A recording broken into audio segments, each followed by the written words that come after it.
seniman dari Bali ya, dan seniman daripada Yaman.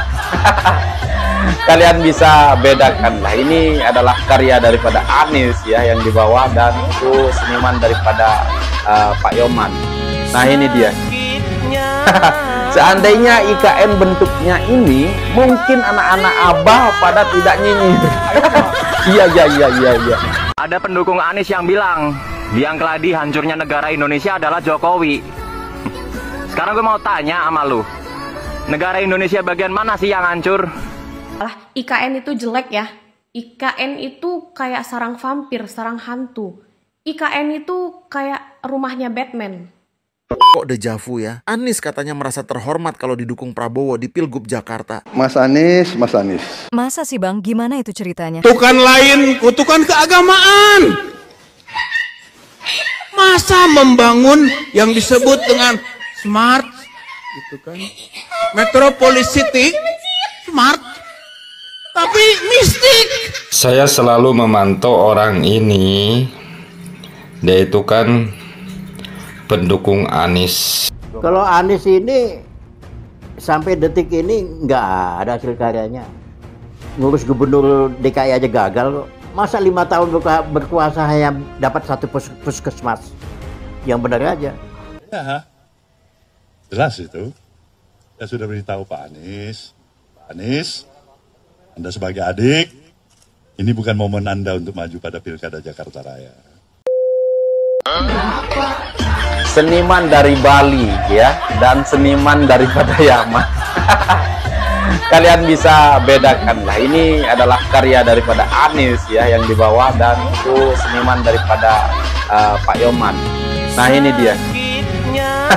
Seandainya IKN bentuknya ini, mungkin anak-anak Abah pada tidak nyinyir. Iya. Kalau aduh, kalau kayak gini mungkin dia akan marah ya kan guys, anak-anak Abah. Oke lanjut. Ada pendukung Anies yang bilang biang keladi hancurnya negara Indonesia adalah Jokowi. Sekarang gue mau tanya sama lu, negara Indonesia bagian mana sih yang hancur? Iya, yang bagian mana? Di bagian wilayah yang gue tempatin sekarang aman-aman aja. Aman-aman aja, di sini juga damai. Di mana titik kehancurannya? Nih, coba karya. Justru biang keladi perusak persatuan, perusak toleransi, dan memecah belah masyarakat adalah Anies Baswedan. Wah. Dan sebagian besar pendukungnya yang kayak kecebong anyut. Kocak lu. IKN itu jelek ya. IKN itu kayak sarang vampir, sarang hantu. IKN itu kayak rumahnya Batman. Oke, kita dengar. Itu tadi adalah bentuk-bentuk narasi dari orang yang membenci pemerintahan. Ya, jadi biasanya anak-anak Abah ya. Kan oleh pemerintah akan selalu salah. Mereka yang bernarasi tapi tidak mawas diri, itu membuktikan bahwasannya seberapa besar keilmuan mereka dalam mengomentari sesuatu. Nah, yang harus kamu tahu, material pembuat patung Garuda di IKN itu adalah terbuat dari pelat baja dan tembaga yang suatu saat seiring dengan berjalannya waktu akan mengalami reaksi kimia alami yang disebut dengan oksidasi. Dipengaruhi dengan kondisi alam, baik itu hujan, panas, percuma dan angin, Kak, percuma Mbak. Warna dari patung Garuda itu menjadi biru toska pada walaupun akhirnya. Mbak terangkan kepada pendukung Abah ini, pendukung Abah nggak akan ngerti. Sama seperti hal-halnya perempuan kalau beli foundation untuk primer make upnya, itu pastilah dia akan mencari foundation yang akan murah beroksidasi. Pada akhirnya foundation itu akan menyesuaikan dengan warna kulitnya. Seperti itu ya. Jadi untuk kamu yang sudah terlanjur menghujat patung Garuda di IKN yang mengatakan ini gelap, mulailah mawas diri. Sudah saatnya saat ini kamu membuka kembali buku kimia kamu dan pelajari apa itu reaksi oksidasi. Ujuk-ujuk kamu teriak-teriak menghina bentuk dari patung Garuda, tapi itu hanya menunjukkan bagaimana kualitas dirimu dan kualitas isi kepalamu. Ya, bener. Tong kosong nyaring dinginnya. Proses oksidasi patung Garuda di IKN ini sama halnya seperti patung Liberty di Amerika, yang pada awalnya patung Liberty itu juga berwarna gelap dan pada akhirnya berwarna hijau toska juga. Nah, untuk di Indonesia sendiri juga sudah ada patung Garuda Wisnu Kencana, itu di Bali, yang awalnya juga berwarna gelap, kemudian telah melalui proses oksidasi warnanya jadi hijau cantik, Iya. hijau toska. Jadi Tapi percuma kalau ya. teman-teman mau menghujat, Ngomong coba sama anak pastikan abah. dulu keilmuannya sudah cukup ya, baik secara teori atau prakteknya. Pastikan dulu sebelum menghujat atau mengcounter seseorang, pastikan dulu isi kepalanya ada. Jangan seperti tong kosong nyaring bunyinya. Kok dejavu ya? Oh. Anies katanya merasa terhormat kalau didukung Prabowo di Hah? Pilgub Jakarta. Mas Anies. Masa sih Bang, gimana itu ceritanya? Jadi baru-baru ini Anies Baswedan mengungkapkan pernyataan yang agak lain nih. Dia bilang merasa terhormat apabila didukung kembali oleh Prabowo di Pilkada Jakarta 2024 ini. Anies berharap jika dukungan Prabowo ini terwujud akan dapat memberikan manfaat bagi semua. Hal ini tentu jadi aneh karena baru aja beberapa bulan lalu Anies ini kan rivalnya Prabowo di Pilpres. Bahkan nggak hanya itu, Anies pun kayak mulai kode-kode pengen didukung Prabowo. Soalnya belum lama ini di akun Instagramnya, Anies tiba-tiba posting soal Olimpiade. Yang disoroti ialah seragam Olimpiade Indonesia yang katanya bagus. Anies pun mengaku nggak heran kenapa bisa bagus karena yang desain ialah Mas Didit, anaknya Prabowo. Jadi emang kelihatan banget Mas Anies ini kayak coba PDKT lagi sama Prabowo. Tapi di politik emang selalu begitu kan? Iya juga sih, tapi ini kayak dejavu aja ngeliatnya. Soalnya di Pilgub DKI 2017, Anies ini kan emang didukung sama Prabowo. Waktu itu Anies sangat menaruh hormat pada sosok Prabowo. Bahkan dia juga sempat berjanji kan nggak akan nyapres selagi ada Prabowo yang nyalon presiden. Tapi kita lihat kan kenyataannya, di Pilpres kemarin malah dia nyalon dan jadi lawan Prabowo. Bahkan sempat rame waktu debat, di mana Anies seperti nggak ada hormat-hormatnya sama Prabowo. Termasuk yang rame ketika dia memberi nilai 11 dari 100, yang mungkin hal ini masih menyisakan luka bagi para pendukung Prabowo. Tapi sekarang malah udah berubah lagi sikapnya, kode-kode pengen didukung. Iya juga ya, menurut kalian gimana nih? Kutukan lain, kutukan keagamaan. Masa membangun yang disebut dengan smart, gitu kan? Metropolis City, smart, tapi mistik. Saya selalu memantau orang ini. Dia itu kan pendukung Anies berat. Pendukung Anies berat. Nah sekarang dia tidak setuju akan adanya IKN. IKN udah sukses. Ngawur emang. Coba dengarkan tuh kata-katanya, ngawur. Bukan ngawur lagi. Kalau Anies ini sampai detik ini nggak ada hasil karyanya. Ngurus gubernur DKI aja gagal kok. Masa 5 tahun berkuasa hanya dapat satu puskesmas? Yang benar aja.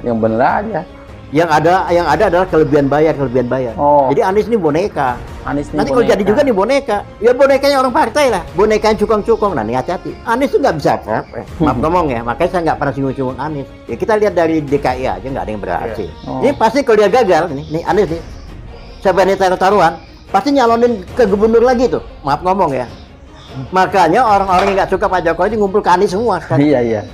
Termasuk aliran-aliran yang miring-miring itu. Aliran sesat. Ikut Anies semua. Oh ini Pak Surya Paloh. Jelas itu. Saya sudah beritahu Pak Anies. Anies, Anda sebagai adik, ini bukan momen Anda untuk maju pada pilkada. Aduh, Pak Prabowo diam aja ya di situ. Ada pemahaman itu. Ya, baik. Oke. Terima kasih ya. Terima kasih.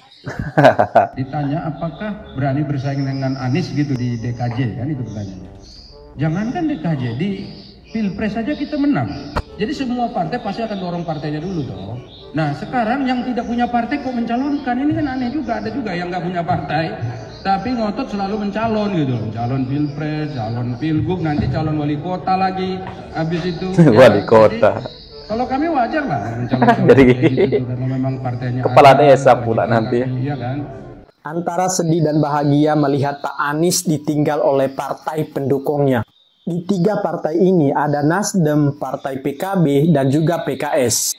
Tentu saja di 3 partai ini punya alasan kenapa mereka meninggalkan Pak Anies. Padahal mereka itu bisa aja mencalonkan Pak Anies untuk Pilgub Jakarta yang akan datang. Untuk dari Nasdem sendiri, Surya Paloh menyatakan, kami tidak akan mendukung Pak Anies lagi untuk Pilgub Jakarta yang akan datang. Tentu saja alasannya pengen gabung ke kabinetnya Pak Prabowo. Nggak mungkin. Karena Pak Prabowo sebentar lagi menjadi presiden, Pasti Pak Prabowo sama Surya Paloh ini ingin kursi dari Pak Prabowo. Itu makanya Pak Prabowo secara gampangnya menjatuhkan nama Pak Anies lewat Nasdem. Kalau kalian mau kursi saya, kalian turunkan Anies. Jangan naikkan Anies lagi supaya menjadi Pilgub Jakarta yang akan datang. Itu makanya Nasdem langsung lepaskan Anies dan tidak akan mendukung Pak Anies lagi untuk Pilgub Jakarta yang akan datang. Begitupun dari PKB. Partai Caimin ini punya alasan juga. Mereka pasti ingin gabung ke kabinetnya Pak Prabowo. Pak Prabowo pun menjawab, kalau kamu mau kursi dari saya, kamu lepaskan Anies. Jangan dukung dia lagi.